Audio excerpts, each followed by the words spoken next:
Oke teman-teman ya, malam ini saya mau membagi pengalaman, ada sedikit cerita ya, dari pengalaman saya naik Gunung Latimojong di Sulawesi Selatan.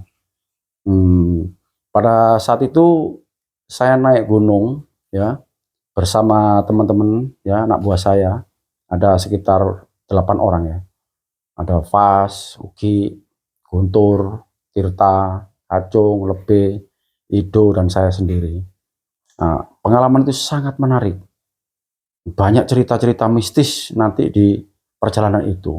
Jadi pada waktu itu sekitar tahun 2019 ya. Tahun 2019 sebelum corona. Ya, pas waktu apa namanya? Kemerdekaan Republik Indonesia 17 Agustus. Nah, misi kita Kripala itu ada gabungan dengan pecinta alam dari Surabaya, dari Sulawesi untuk membentangkan bendera merah putih sepanjang 1000 meter ya. 1000 meter kita 1000 bawa. meter. Nah, ini kebetulan di depan saya ini ada teman-teman saya yang pada waktu itu mendampingi saya di Gunung Latimojong itu. Ada Fas, ada Ugi, ada Ido. Selamat malam. Ini sebagai apa namanya, saksinya ya. Waktu itu kita mendaki di sana itu memang banyak pengalaman-pengalaman yang menarik, dan yang terutama itu pengalaman-pengalaman yang mistisnya itu, pengalaman gaibnya ini. Nanti di perjalanan itu akan saya ceritakan. Nah, setelah kita berjalan di Bali, waktu itu pagi ya. Pagi sekitar ya jam berapa ya? Jam 9 kalau nggak salah. Dari Bandara Ngurah Rai kita menuju ke Bandara Sultan Hasanuddin ya. Bandara Sultan Hasanuddin, di sana kita nyampe sekitar siang, kalau nggak salah siang jam-jam 12, jam 1-an lah. Di sana kita nunggu teman lagi. Oh ya, nggak 8 orang berarti ya, 9, sekitar 9 orang ya. Karena pada saat kita nyampe di bandara, ada teman kita satu orang yang menyusul, itu si Tony itu. Oh ya, Tony. Kita tungguin si Tony.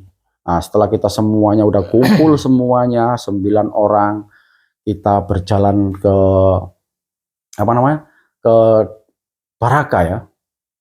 Ya, ke Baraka iya. Kabupaten Nrekang, Sulawesi Selatan. Nah, dari Bandara Sultan Hasanuddin ke Baraka itu kita naik travel, naik mobil charteran kita. Udah kita masuk, kita berangkat kita sore itu menuju ke Baraka ya, ke Kabupaten Nrekang itu. Ya kurang lebih perjalanan kalau nggak salah 6 jam ya, karena mobilnya ngebut mungkin itu ya.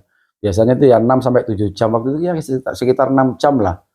Nah, sesampai kita di Baraka, kita mampir di pasar, kita belanja logistik, persiapan-persiapan apa yang kebutuhan-kebutuhan kita, makanan apa segala macam itu kita beli di pasar Baraka waktu itu. Nah, setelah kita semuanya sudah belanja, semuanya sudah ada, terpenuhi semua kebutuhannya, logistiknya udah siap, langsung kita menuju ke apa namanya, desa ya di Baraka itu. Kita menuju ke rumahnya Bapak Lurah, waktu nggak salah Bapak Lurah ya, Bapak Kepala Desa. Kepala Desa. Kita tidur di situ 1 malam, kita istirahat, makan, ngopi, ya nyantai-nyantai lah nunggu pagi. Nah, setelah semuanya apa namanya, malam itu kita udah ngobrol, bercanda-canda sama teman-teman yang pecinta alam semuanya, kita istirahat. Pada saat paginya semuanya udah bangun, kita persiapan semuanya, ya, semua apa peralatan-peralatan semuanya udah kita siapin. Yang terpenting yaitu bendera yang membentang yang besar itu, berapa orang itu yang bawa itu di tasnya, ini berapa meter di tas ini, berapa, udah bagi semuanya. Udahlah kita menuju ke desa mana? Desa Karangan. Desa Karangan ya. Dusun apa desa ya? Ya dusun ya, dusun Karangan. Udah dalam perjalanan ke dusun Karangan itu kurang lebih perjalanannya sekitar 2,5 jam. Itu kita naik jeep itu, kayak naik hardtop itu ya. Naik jeep itu hardtop itu ya. Naik engkel ya. Oh iya, truk engkel ya. Naik truk engkel kita. Naik truk engkel. Udah kita naik semuanya, kita berjalan ke sana. perjalanannya dari awal itu beton, enak beton. Udah lancar kita perjalanan liku-liku jalannya beton, dan terakhirnya itu perjalanannya itu udah jalan tanah lumpur, kiri itu jurang dalam mungkin ratusan meter. Saya duduk di pas sebelah kiri, jadi udah kalau udah lihat ke kiri begini tuh udah ada dak diduk ketakutan semuanya, orang-orang pada menjerit-jerit, wes pas tikungan gini. Itu kalau seandainya itu rem blong lepas, selesai sudah. Masuk kita ke jurang dalam itu. Tapi rasa takut itu hilang karena kita senang lihat pemandangan yang perbukitan, hutan-hutan yang di sekitarnya itu hijau sekali, lembah-lembahnya itu bagus sekali. Sampai rasa takut itu tiba-tiba hilang.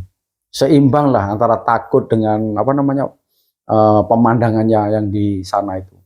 Nah, setelah nyampe di sana sekitar 2,5 jam, kita nyampe di desa mana? Desa Karangan ya. Desa Dusun Karangan. Dan nyampe lah kita di sana, kita istirahat di salah satu rumah penduduk yang ada di sana. Dan kita istirahat di sana. Kita kepala dusun kalau nggak salah itu orang. Tinggal di rumah kepala dusunnya. Iya, kepala dusun. Dan kita dipersilakan, kita masuk, orangnya sangat baik, orangnya menerima kita dengan kekeluargaan ya. Kita diberi makan, kopi, tempat segala macam, kita istirahat. Biasanya teman-teman ada sih yang langsung naik, yang orang-orang dari sana itu, karena kita kan perjalanan jauh ya, istirahat dulu sebentar. Kita istirahat, makan-makan, minum di sana. Setelah itu udah kita mulailah perjalanan menuju ke pos 1. Nah, dari perjalanan pos 1 ini, perjalanannya masih landai, masih santai. Kita melewati perkebunan-perkebunan kopi ya, perkebunan-perkebunan penduduk yang ada di sana ya, didominasi dengan perkebunan kopi ya. Kita melewati jalan beton, jalan setapak, semakin jauh menuju ke pos 2. Nah, sampai di pos 2 sana kita istirahat, kita masak sedikit, makan sedikit, minum kopi. Berlanjutlah kita menuju ke pos 2. Nah, di pos 2 di sana itu mulai jalannya udah mulai masuk hutan ya. Mulai masuk hutan dengan medannya yang sangat sulit, akar-akar itu. Menuju pos 3 itu ya, pos 3 ya. Ya. Menuju pos 3 itu melewati akar-akar, kita harus berpegangan, tumpuan kaki harus bener. Kalau nggak bener mereset ya sudah, itu jurang dalam itu. Jurang dalam yang nggak kelihatan. Memang sih di samping di sebelah kita itu memang hijau, ada banyak pohon-pohon, tapi saya tahu itu jurang dalam. Jadi kaki ini nggak boleh sembarangan. Harus dengan tepat langkah kita itu, tangan harus berpegangan yang benar dengan akar-akarnya. Sangat sulit medannya waktu itu yang menuju ke pos 3 itu ya.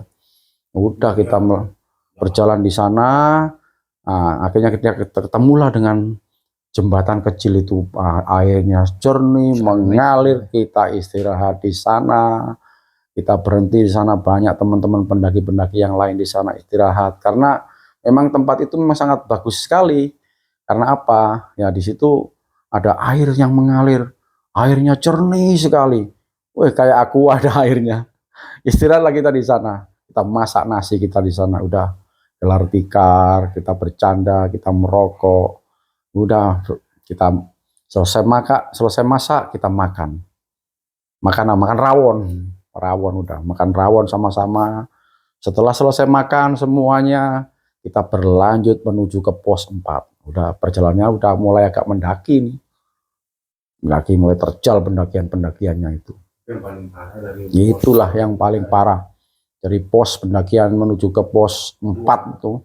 Ke pos 4 udah mulai terjal itu. Mulai licin, jalannya terjal, sulit. Ya kita harus ekstra hati-hati gitu. Nah, ini yang akhirnya kita lewati semuanya. Sampailah kita di pos 5. Nah, di pos 5 itu tanahnya agak luas. Mungkin kalau nggak salah itu kalau kita masang tenda 10 tenda bisa di sana. Nah, di sana kita bangun tenda, mulai kita buat tenda di sana. Kita istirahat lagi di pos 5 ini sama teman-teman semuanya. Nah, ini mulai kejadiannya. yang kejadian mistik itu. Saya lihat di pos 5 itu sangat tenget. Oh, tenget itu bahasa Bali ya, angker ya. Sangat angker. Penunggunya bermacam-macam penunggunya itu. Yang seperti hewan-hewan itu, seperti monyet, seperti burung, seperti apa namanya, kayak kijang, seperti kayak harimau. Itu banyak sekali. Saya diam aja saya, tapi nggak pernah ngomong sama ini apa namanya teman-teman yang lain. Saya diam aja. Ya saya nikmati, saya resapi aja mereka penunggu-penunggu semua itu. Memang tempatnya sangat hangat di situ itu. Itu mungkin sentralnya di situ itu. Nah, tiba-tiba saya terdengar itu ada segerombolan remaja yang bangun tenda di sebelah sana itu, yang nangis-nangis, dia merintih-merintih, dia teriak-teriak dia. Saya diam aja, udah. Kenapa sih anak itu sih? Kok dia tuh teriak-teriak, yang guling-guling dia. Nah itulah, kalau bahasa Indonesia itu kayak kesurupan itu menurut dia. Dia kesurupan dia. Saya diam aja, saya lihat dari jauh gini. Tapi ada beberapa ini ya, teman-teman saya ya, mungkin ada Ido, mungkin Fas, Uki, mulai menolong dia. Saya diamin, saya lihat aja sekitarnya itu. Banyak itu yang masuk itu. Ada salah satu yang masuk itu, yang harimau itu. Yang harimau itu masuk itu, ngerasuki dia itu. Sampai ngerang-ngerang itu. Ngerang-ngerang itu. Anak-anak berusaha menolong, berusaha membantu semuanya. Tapi saya diam aja, biarlah. Kan sudah ada yang nolong. Jadi saya ya santai. Saya berusaha apa namanya, kayak nggak dengar apa-apa aja. Karena udah banyak yang nolong itu, ditolong sama mereka, orang banyak itu berusaha untuk menyadarkan si apa namanya, anak laki-laki itu. Kalau nggak salah itu ya, saya nggak mau nyebutin nama ya, saya kasih inisial R aja dia. Nah itulah, teriak-teriak dia, guling-guling, ngerang-ngerang kayak harimau dia. Wah. Tidak ada satupun orang-orang yang bisa menolong dia. Tidak ada satupun yang menolong dia, bisa membantuin dia. Dia berontak, dia lompat sana, guling sini. Ya udah, saya lihat aja dari jauh. Saya lihatin dari jauh. Wah, ini kayaknya ini anak ini nggak bisa ditolong ini. Kayaknya yang ngerasuki ini nggak satu orang ini. Tiba-tiba ganti yang ngerasuki ini, yang ini. Soalnya harimaunya tuh nggak satu orang, banyak gitu. Memang ada satu pemimpinnya, tapi pemimpin yang harimaunya itu diem aja melihat begini. Yang ngerasuki itu ada mungkin kayak anak buahnya itu. Banyak, ada yang merasuk ke badannya, ada yang megangin tangannya, ada yang megangin kakinya. Jadi anak itu kayak disiksa, anak itu. Nggak tahu dosanya apa, nggak tahu salahnya apa. Kok sampai ini ada anak disiksa kayak gini ya, terus disakiti seperti ini. Apa nggak kasihan? Lama-lama saya juga berpikir, ini anak ini kalau nggak ditolong ini bisa mati anak ini. Orang dipetenteng gini tuh, tangan itu kiri kanan itu ditarik gini sama dia. Ada yang narik kiri, narik kanan, kakinya ditarik juga, kepalanya ditarik, ada yang masuk ke dalam, ngerang-ngerang, meraung-raung. Kasihan saya. Akhirnya ya udahlah. Karena mereka semua berusaha apa namanya, menolong. Ya, berusaha menolong. Udah berusaha menolong terus nggak mampu ya. Saya apa namanya, berusaha mendekat. Ini anak-anak kayaknya yang bantu-bantuin dia, yang mau ngeluarin kodamnya itu, apa namanya, jinnya itu, kayaknya nggak bisa ini, kayaknya nggak mampu, kasihan ini. Soalnya apa? Begitu banyaknya itu mereka yang ngerasuki itu. Dan itu akhirnya saya tanyain dari jarak jauh, saya kontak sama dia, apa salahnya dia anak ini? Kok bisa kamu siksa seperti itu? Kok bisa kamu sakiti seperti itu? Nah, akhirnya mereka jawab, kamu jangan ikut campur. Itu bukan urusan kamu. Ini tempat saya. Ini wilayah saya pemimpinnya. Dia sudah berbuat dosa, dia maksiat di tempat ini. Nah, oh, ternyata saya tahu, ternyata dia itu waktu di dalam tenda itu, nginep di situ tuh, di dalam tenda itu dia maksiat. Melakukan tindakan maksiat sama, nggak tahu entah itu pacarnya atau siapa, nggak ngerti. Pokoknya dua sejoli itu melakukan tindakan maksiat, ya kan, melakukan yang namanya asusila di situ. Nah disitulah yang penunggu di tempat itu merasa tersinggung, merasa marah. Dia sudah mengotori tempat saya, tempat ini tempat rumah saya, ini wilayah saya. Dia sudah meremehkan saya dia. Kenapa dia melakukan itu di sini? Nah, oh ternyata dia apa namanya? Berbuat salah dia. Melakukan tindak asusila. Ya sudah. Akhirnya saya lihat anak-anak itu nggak bisa menolong, anak-anak itu nggak bisa membantu. Dari situlah akhirnya saya inisiatif sendiri aja. Udah inisiatif sendiri, saya langsung lompat itu. Ada itu, ada Uki, ada Fas, ada si Kacung, ada si Lepe. Udah mikir, kamu mikir semua, kamu mikir. Jangan jangan apa namanya, jangan pegang dia. Udah jangan pegang dia. Langsung saya pegang begini, saya keluarkan tuh penunggunya, saya bantuin dia dengan kemampuan supernatural yang apa namanya yang saya miliki. Akhirnya saya bisa mengeluarkan penunggu itu. Dia mulai sadar. Akhirnya saya kasih tahu dia, makanya kamu jangan berbuat yang aneh-aneh di sini, nggak boleh ya. Ini gunung ini sakral, gunung ini tempat suci, ya. Kalau kamu berbuat maksiat jangan di gunung, ya. Ini harus sebagai pengalaman buat kamu semua. Mereka saya kumpulin semuanya itu, saya briefing mereka semua pemuda, apa namanya anak-anak muda itu laki perempuan itu, saya briefing semuanya, saya kasih pengertian dia. Lain kali jangan berbuat seperti ini ya. Kamu sudah salah, makanya mereka marah sama kamu. Kalau kamu nggak cepat ditolong, kamu dibunuh kamu. Nah, dari situ akhirnya mereka sudah sadar. Iya Pak, ini saya minta tolong Pak ya, dijagain Pak saya Pak ya. Biar ini apa namanya teman saya tadi itu biar nggak kerasukan lagi, biar nggak bermasalah lagi. Oke ya, pokoknya kamu harus hati-hati ya, jangan aneh-aneh gitu. Nah setelah itu besoknya kita berjalan menuju ke pos 6.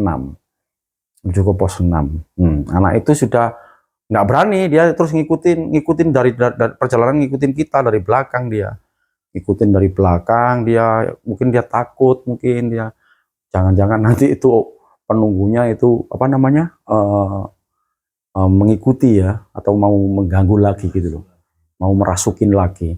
Ya udah kita santai aja udah, karena gimana lagi, orang tempat gunung itu memang penunggunya memang banyak sekali dan sangat kuat sekali, mereka kompak. Kalau mereka bersatu, kita berapa orang, dia berapa ribu tuh yang penunggu di sana itu. Ya udah saya jalan di depan, anak-anak itu di belakang. Udah deket-deket, dia nggak berani jauh-jauh sama saya, dia deket, terus dia berusaha nempelin saya supaya dia biar aman. Terus saya ngomong, ya udah pokoknya kamu santai aja udah ya. Yang banyak dzikir, istighfar, kamu istighfar, baca sholawat ya. Semampumu lah, kamu kan agama Islam. Ya kamu dzikir aja biar nanti Tuhan melindungi kamu, Tuhan jagain kamu, saya gituin. Ya udah jalan terus kita menuju ke pos 6. Sampai di pos 6 kita istirahat sebentar. Anaknya tetap di samping kita, nggak mau jauh-jauh dia. Nah terus kita istirahat, kita minum, makan roti sedikit. Akhirnya kita berlanjut lagi menuju ke pos 7. Nah, di pos 7 itu seperti kayak tanah lapang, tapi kayak tanah lapang luas gitu, kayak danau gitu modelnya. Mungkin kalau musim hujan itu mungkin ada air di situ, mungkin banyak air mungkin. Nah itu kita kan pas waktu naik itu akan Agustus ya, jadi nggak ada hujan. Apa namanya? Jadi seperti kayak danau, seperti kayak kawah gitu, iya. Nah disitulah kita berhenti. Kita berhenti di situ, kita istirahat di situ, nungguin teman-teman semua yang belum datang. Ya udah, kita tujuannya naik ke Latimojong ini untuk membentangkan bendera merah putih yang panjangnya 1000 meter. Nah, disitulah kita kumpul di sana semuanya. Mulai kita persiapkan acaranya atau upacaranya itu kita persiapkan, kita kumpulin semua itu pendaki-pendaki semua yang dari atas mau turun ke bawah, saya suruh berhenti. Ayo kamu berhenti. Ada apa ini Pak? Kita mau membentangkan bendera ini, kita ada upacara dulu di sini. Nanti kita sama-sama ya, kompak ya, bersatu ya untuk membentangkan bendera ini ya. Oke Pak, siap Pak. Yang dari bawah, yang dari atas semua kita stop, kita kumpulkan mereka semuanya. Pencinta alam dari segala penjuru, saya nggak tahu dari mana aja, yang penting ada juga pejabat-pejabat setempat yang di sana waktu itu ikut mendaki, ya udah. Nah, setelah upacara bendera saya mulai ngatur, bantuin, udah mulai ngatur barisan-barisannya, saya atur semuanya. Nah, dari yang di ujung barat, ujung timur, semua kita atur semuanya. Nah, setelah itu mulailah upacara itu dimulai upacara bendera, ya kan, dengan ada yang pidato sebagai pembina upacara. Nah, semuanya selesai, mulailah acara sakral itu kita lakukan, yaitu pengibaran bendera merah putih yang panjangnya 1000 meter. Udah dibentangkan, ditarik sama anak-anak keliling kawah itu, dari ujung kanan sampai terus ditarik, bendera itu membentang mengelilingi kawah itu yang besar itu. Udah kita bahagia, kita bersuka cita menyambut kemerdekaan negara Republik Indonesia. Dengan persatuan, dengan semangat kita bisa membentangkan bendera merah putih di di kawah itu, di kayak lapangan itu, di Gunung Latimojong. Nah, ini saya ada buktinya, ini kaosnya ini. Nah, ini kaosnya ini. Pendakian merah putih Latimojong 14, tanggal 14 ini. Nah, ini buktinya, ini pendakian saya waktu itu. Peristiwa yang sangat membanggakan, ya kan? Iya. Pengibaran bendera merah putih sepanjang 1000 meter. Wah, ini udah direkam, kita senang di sana. Nah, setelah itu selesai upacaranya, udah bendera kita gulung lagi, kita simpan di tempat yang baik. Ya sudah, akhirnya kita naik menuju ke puncaknya. Puncak di Gunung Latimojong namanya puncaknya ini Rantai Mario. Puncak Rantai Mario, udah di ketinggian 3478. Kita nyampe di sana, di puncak itu kita foto-foto bersama teman-teman semua. Tetapi tiba-tiba kita udah narik perana, ya, sama teman-teman semua udah narik perana, kita udah bakar dupa, kita udah berdoa, berusaha komunikasi dengan alam yang ada di sana bersama teman-teman. Tiba-tiba itu anak yang tadi itu kesurupan lagi dia. Wah, berontak lagi, teriak lagi dia. Dan penunggunya lebih kuat lagi, lebih banyak lagi. Wah, kita kerepotan lagi ini. Saya diem sudah. Wah, ini apa lagi ini sudah ini. Ini mungkin mereka nggak terima, masih belum bisa memaafkan itu kejadian yang dilakukan sama pemuda-pemudi tadi itu. Udah dia teriak lagi, dia kumat lagi dia. Udah guling-guling lagi. Ya udah, kita berusaha membantuin dia lagi, bantuin lagi, kita sekuat tenaga, semampu kita bantuin dia supaya lepas dari cengkeraman penunggu itu. Tapi penunggu itu bilang, saya nggak terima pokoknya, walaupun dia minta maaf, saya nggak terima. Saya akan bunuh dia itu. Dia ngomong sama saya itu, yang ngerasuk itu. Ngomong sama saya langsung, saya akan bunuh dia. Saya nggak peduli pokoknya. Dia sudah berbuat dosa dia. Dia sudah mengotori tempat saya. Memang saya sebenarnya nggak bisa menyalahkan penunggu-penunggu jin-jin itu sebenarnya. Yang sesungguhnya yang salah itu ya ini ya pemuda-pemudi itu, karena dia berbuat salah, dia sudah berbuat dosa di tempat itu. Makanya akhirnya ya gimana lagi, saya berusaha untuk ngomong sama itu penunggunya untuk negosiasi. Saya bilang gini, kayak kasihani dia, kayak ini anak-anak muda ini, kayak yang namanya manusia itu pasti berbuat salah, pasti berbuat dosa. Ya kan, kakek kan sudah tua, udah berpengalaman, harusnya itu ya bisalah memberi maaf sama anak-anak muda ini loh. Nanti mudah-mudahan anak ini tidak bisa nggak lagi berbuat salah. Nanti saya akan sampaikan sama anak ini gitu loh, saya sampaikan. Tapi tolong udah lepasin dah, jangan diganggu, kasihan ini anaknya manusia ini gitu loh. Kalau kakek bunuh nanti bagaimana? dia kan juga punya masa depan gitu loh. Orang Tuhan aja maha pengasih, maha penyayang, maha mengampuni.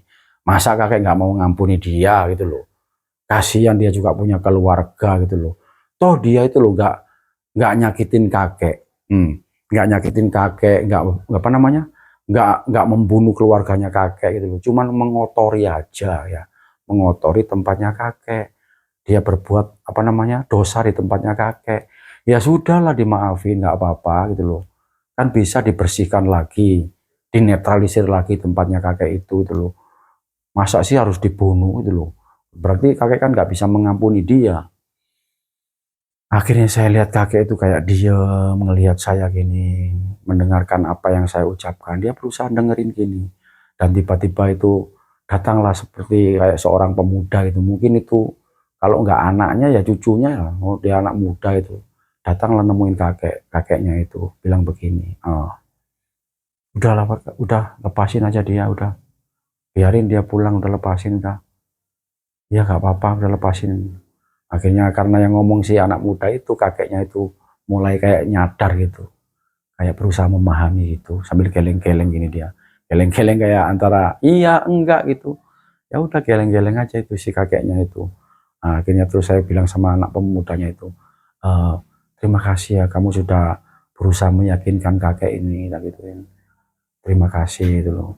Ya mudah-mudahan apa namanya nanti kedepannya itu si anak muda ini yang berbuat jahat itu biar apa namanya nggak lagi berbuat lagi di tempat ini. Nanti saya akan saya sampaikan sama dia gitu loh.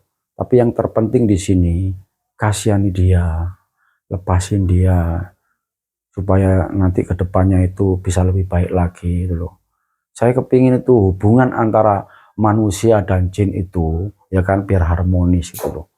Ya kan biar harmonis, biar tidak ada permasalahan. Saya nggak berusaha ikut campur kok untuk masalah ini, nggak berusaha ikut campur. Tapi ya gimana lagi, kasihan dia. Bayangin itu satu orang tuh kamu keroyok kayak gitu itu, kamu siksa kayak gitu, tangannya ditarik, kakinya ditarik, semua badannya dirasukin, seperti kayak disiksa gitu kan, kasihan itu loh. Kalau saya nggak ikut campur ya berarti matilah dia gitu loh. Kalau mati kan kasihan itu manusia itu. Makanya dari situ saya ikut campur. Kalau saya ikut campur gini bukan berarti saya sok kuat, berarti saya sok hebat, enggak gitu loh. Saya ngomong itu sama si pemudanya itu.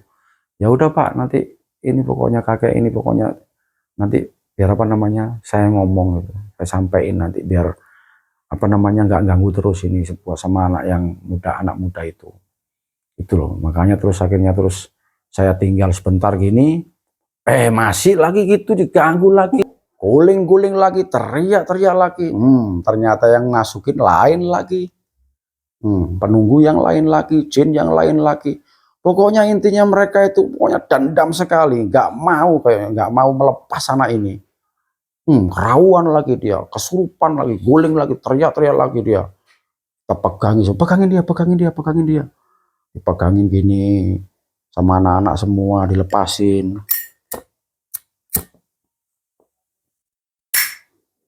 Udah dilepas dipegangin sama anak-anak banyak, kakinya, tangannya, dadanya, kepalanya dipegangin, dia berontak dia terus dia.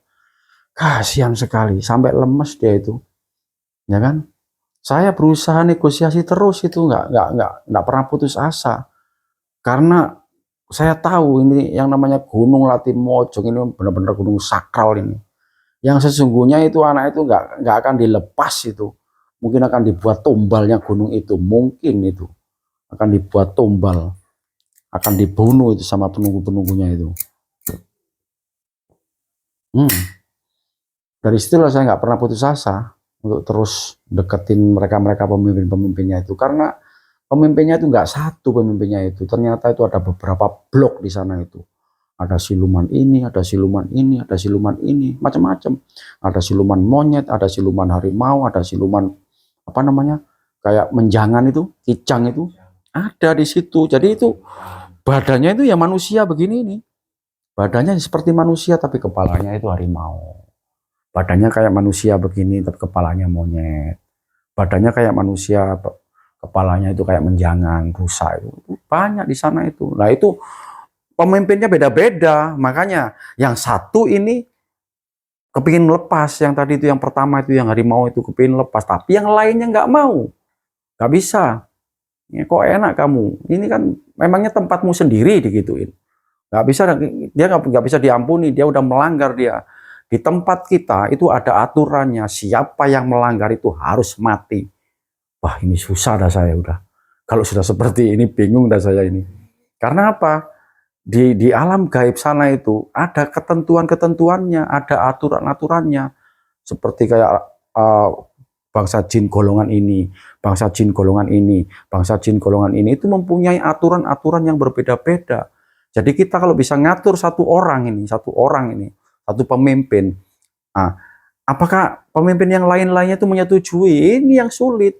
Dia nggak setuju dia, makanya dia akan berusaha bagaimana caranya supaya anak ini mati.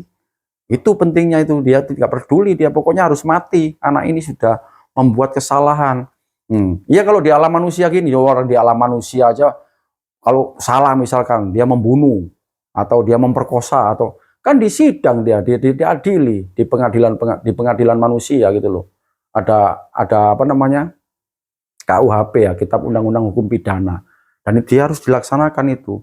Nah, apalagi di sana pada saat dia sudah melakukan kesalahan, melakukan perbuatan yang nggak benar, itu dia harus benar-benar mendapatkan hukuman yang setimpal dan tidak ada satupun yang bisa menolong. Saya udah negosiasi udah sama ininya, sama yang penunggu siluman harimau ini, udah oke. Dibantu sama yang tadi itu apa namanya kayak cucunya atau kayak anaknya itu yang muda itu, udah oke. Yang lainnya ini nggak oke, makanya langsung guling-guling lagi, kesurupan lagi, gak karu-karuan dah sudah. Bingung dah saya ini, gimana caranya ini? Akhirnya saya berdoa sama Tuhan. Mudah-mudahan saya diberi apa namanya, diberi jalan, diberi petunjuk, bisa menyelamatkan anak ini, bisa membantu anak ini. Saya berdoa, saya dalam hati, saya pusatkan pikiran, saya pusatkan hati, saya berdoa kepada Allah, berdoa kepada Tuhan. Mudah-mudahan si anak muda ini bisa selamat. Tolong berikanlah saya kekuatan, berikanlah saya apa namanya energi supaya saya bisa membantu dia. Dan akhirnya doa saya bisa terjawab, doa saya dikabulkan sama Allah, sama Tuhan. Nah energi itu akhirnya saya salurkan langsung ke anak muda tadi itu, saya salurkan, keluarlah itu si penunggunya dari badannya itu, lompat dia teriak dia begini, wah dia menjerit, lompat dia. Nah keluar satu, yang lain yang megang-megang kakinya itu pada lompat semuanya. Akhirnya saya bilang, kalau kamu nggak mau ngelepas anak ini ya sudah, kamu akan berurusan dengan Allah, dengan Tuhan. Kamu nggak berurusan dengan saya, sama Tuhan ini. Karena apa? Ini kekuatan, ini doa semua ini atas restu dari Tuhan, dari Allah. Makanya kamu jangan sekali-kali kamu melawan kekuatan dari Allah. Dan mereka akhirnya semuanya lari berpencar dia. Dia lari berpencar. Dan anak itu saya pegang, ayo kita cepat turun. Kita harus turun cepat. Tak ajak dia turun. Udah turun sampai turun kembali lagi ke pos 7 ya. Pos 7 waktu dia. Iya, Yang di lapangan tuh. Yang mendirikan tenda. Kita mendirikan tenda di situ udah. Akhirnya terus apa namanya? Kita mendirikan tenda di pos 5. Ya di pos 7 kita kan istirahat lagi. Ya. Baru kita terus turun lagi, turun. Setelah itu kita di tenda kita di pos 5 itu kita sudah masak-masak, kita di situ, kita makan di situ. Ya udah, akhirnya anak-anak muda itu kita tinggal ya. Kita duluan sebelum turun kita udah sampein ke dia, hati-hati kamu ya. Pokoknya saya mau balik, saya ini mau turun. Kamu harus hati-hati, kamu harus jaga diri, jangan kamu berbuat itu lagi. Kalau bisa kamu cepat pulang ya, cepat pulang, cepat turun. Udah, saya nggak bisa bantuin kamu lagi, nggak bisa menemani kamu lagi. Jadi ayo, kalau bisa cepat turun. Akhirnya saya sama teman-teman untuk memutuskan untuk turun ke bawah karena waktu pendakian sudah habis, sudah selesai, akhirnya saya kembali turun ke pos 4 sampai ke base camp. Udah sampai di base camp, ya udah. Di situ akhirnya saya sudah nggak pernah ketemu sama anak itu lagi. Nggak pernah ketemu sama anak itu lagi sudah. Anak itu mungkin pulang atau bagaimana, saya udah nggak tahu lagi saya.